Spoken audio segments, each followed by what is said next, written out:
মঙ্গলবার ১৩ আগস্ট সকালে সাধারণ শিক্ষার্থীদের ব্যানারে বরিশাল বিশ্ববিদ্যালয় ক্যাম্পাসে বরিশাল বিশ্ববিদ্যালয়েরই শিক্ষার্থী জান্নাতুল নওরিন উর্মির ওপর হামলাকারী শিক্ষক সুজিত বালাসহ জড়িত সব ছাত্রলীগ নেতার বিচার চেয়ে বিক্ষোভ মিছিল ও প্রতিবাদ সমাবেশ করেছেন শিক্ষার্থীরা।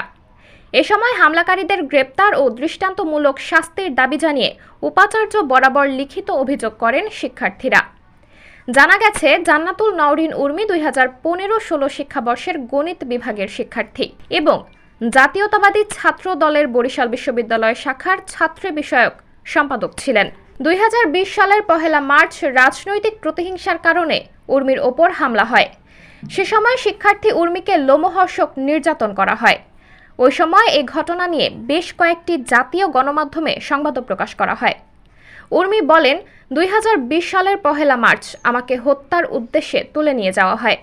সে সময় ছাত্রলীগ নেতারা আমার মাথায় আঘাত করে, নির্মমভাবে পেটায়, সারা শরীরে জ্যামিতি বক্সের কাটা কম্পাস দিয়ে খুঁচিয়ে খুঁচিয়ে রক্তাক্ত করে, গলার চামড়ায় দাগ কাটে, পেন্সিল ভেঙে অর্ধেক আমার বুকে ঢুকিয়ে দেয়, ভেঙে দেয় পা। এসব নির্যাতনের চিহ্ন আমি আজও সারা শরীরে বয়ে বেড়াচ্ছি।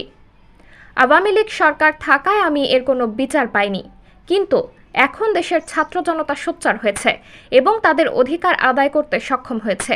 এখন আমি এর সুষ্ঠু বিচার চাই। এদিকে মঙ্গলবার উপাচার্য বরাবর দেওয়া লিখিত অভিযোগে 5 দফা দাবি তুলে 3 দিনের সময় নির্ধারণ করে দেন শিক্ষার্থীরা।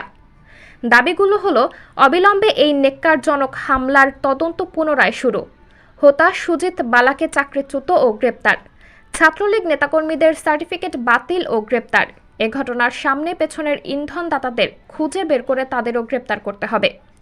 একই সঙ্গে সমাবেশ থেকে আগামী 7 দিনের মধ্যে নারী শিক্ষার্থী সহ সাধারণ শিক্ষার্থীদের নিরাপত্তা নিশ্চিত করতে বিশ্ববিদ্যালয় প্রশাসন ও আইন প্রয়োগকারী সংস্থাগুলোকে দৃশ্যমান কার্যকর ব্যবস্থা গ্রহণের আহ্বান জানানো হয়। সাবরিনা জলিল, সবার কথা।